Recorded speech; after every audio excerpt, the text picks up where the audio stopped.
Hello, wonderful women. Welcome back to my channel, Nourished by Claudia. Today we are here to discuss the 3 reasons why your period might still be missing. And I'm going to tell you to stick until the end because one of those reasons may feel very new to you.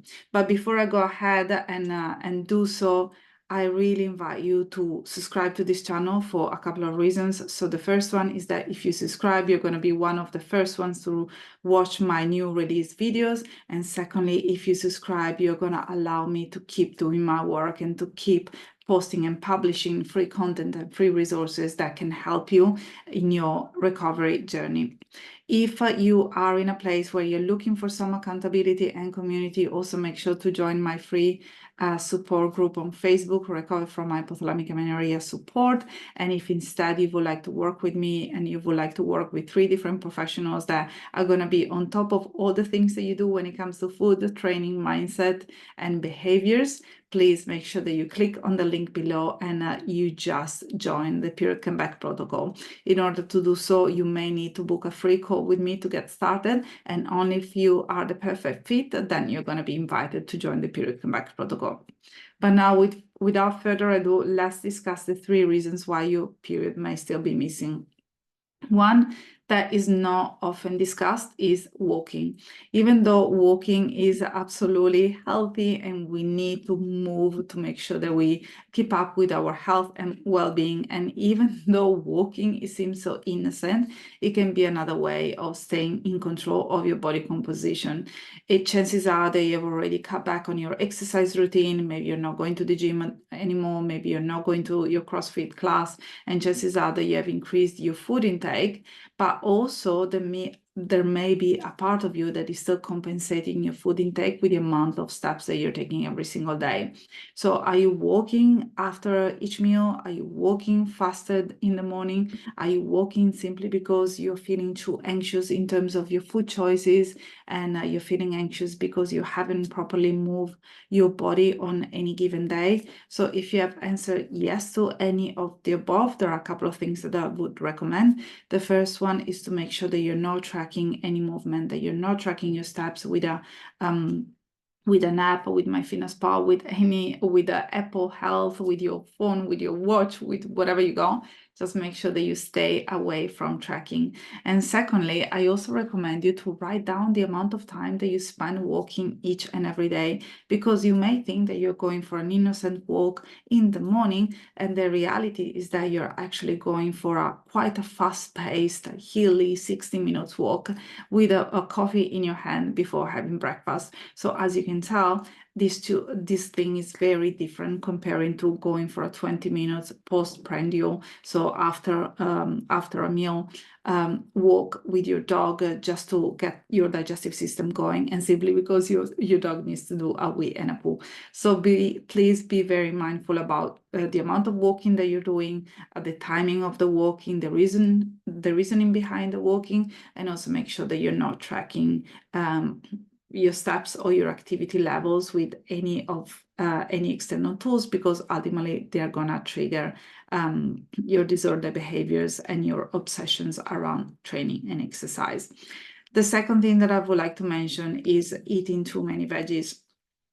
What I've normally seen in women trying to recover on their own is that they start to increase the amount of veggies they are eating, just trying to keep control of the amount of weight that they gain during the HA recovery process. And the reality is that this way of behaving is just going to stretch out your recovery journey by a lot. So I normally really advertise to look at your plate and think, okay, is half of my plate filled in with carbohydrates? Yes, tick. Quarter of the plate fats, quarter of the plate is protein, and then you can add some salads or some veggies after you have eaten your plate in full. Obviously, dressing, nuts and seeds, they are more than welcome on top of your plate. And when I talk about carbohydrates, I'm not only talking about pizza and pasta. You can also have sweet potatoes, boiled potatoes, carrots, fries, things like that. They are all more than welcome. But I want you to be mindful not to load your plate mostly with veggies such as zucchini, capsicum, or bell pepper, or pumpkin, that are very low in nutrients.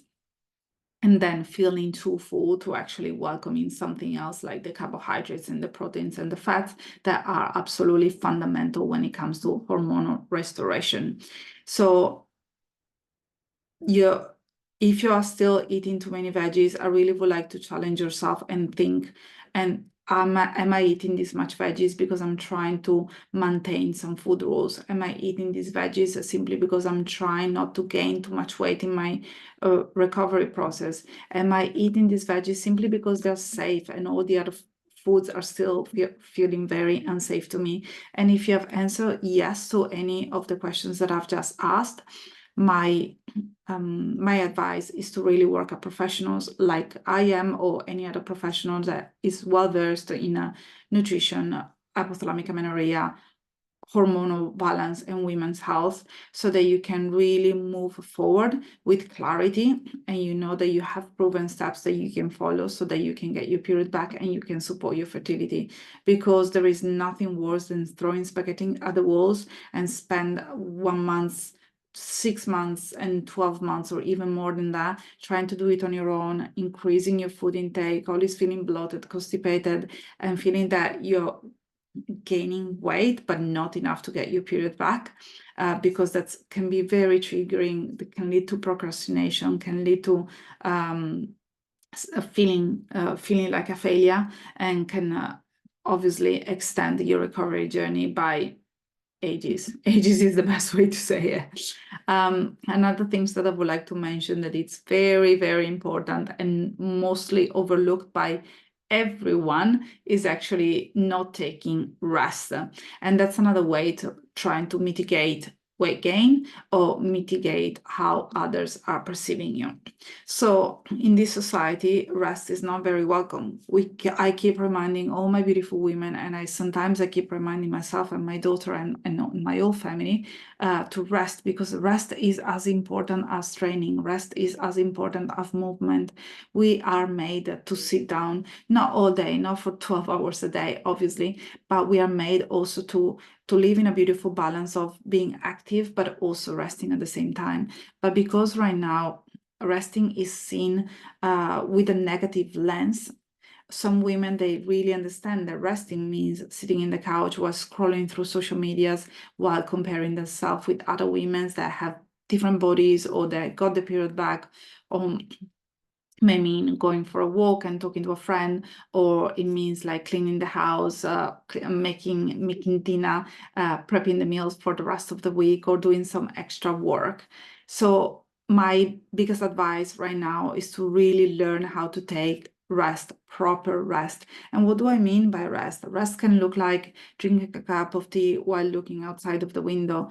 Resting can be having a nap, journaling on your diary, watching something on Netflix for the amount of time that it feels that it's supporting to your own journey. It can also mean doing something that you really enjoy, like sewing, that takes your mind away from the recovery journey, that it takes your mind away from your physicality, from what your body looks like, for your relationship with food and exercise and recovery. So my question for you right now is, are you allowing yourself to rest, and which type of rest are you normally welcoming into your day-to-day routine? And I know that for some people it can be very tricky, and if you're not used to resting, I normally encourage you to start very slowly, and that can mean 5 minutes of breathing per day, and then can be extended to 10 minutes and then 15 minutes, or it can be 5 minutes every single day and then a couple of hours per week. So for example, I encourage you every couple of hours, sit down for 5 minutes, do some reading, do some breathing, do some journaling, do some active muscle relaxation, and then a couple of hours per week you may want to go to a massage or to acupuncture, or something that is completely unrelated to the recovery journey.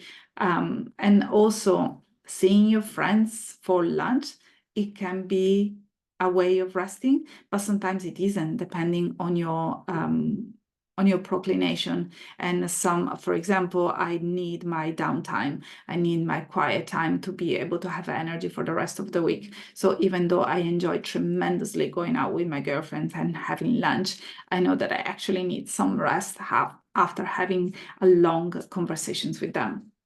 And then one last thing that I wanted to mention, that maybe for some of you it's going to be really hard to hear, but it's really important to underline it, is to understand if you're in denial or not. Because I've just described 3 reasons why your period may still be missing. But my question is, have you gained enough weight? Or are you telling yourself that you're weight restored simply because your pants are not longer fitting you? Are you telling yourself that you have gained enough weight because you're tired of gaining more? Or you are at a point where your body has actually started to switch on different functionalities that it didn't have before? Are you telling yourself that the weight gain is enough, or have you drawn a number? So let's say, for example, that you started this process when you were weighing 16 kilos, and I'm just, taking a random number here. So you've got up to 65 kilos, and then you may have decided that that's enough because you don't want to buy another size of pants, or because whenever you look at yourself in the mirror, you think, okay, that's enough. I don't want to go up another size. I don't want to have to face another increase. So is that why you have decided your weight restore? Or is because your body is sending you very clear signals that ovulation is just around the corner and that your period is going to come very soon after ovulation? So this is just food for thought, no pun intended. And as I said before, I really encourage you to subscribe to my channel. And if you want some help in terms of really understanding, am I doing enough? What are the missing pieces? What else is going on that I'm not seeing at the moment? Just make sure that you click one of the links below just to get some extra resources and extra support. Thank you so much for being here, and I'll see you next week. Bye for now.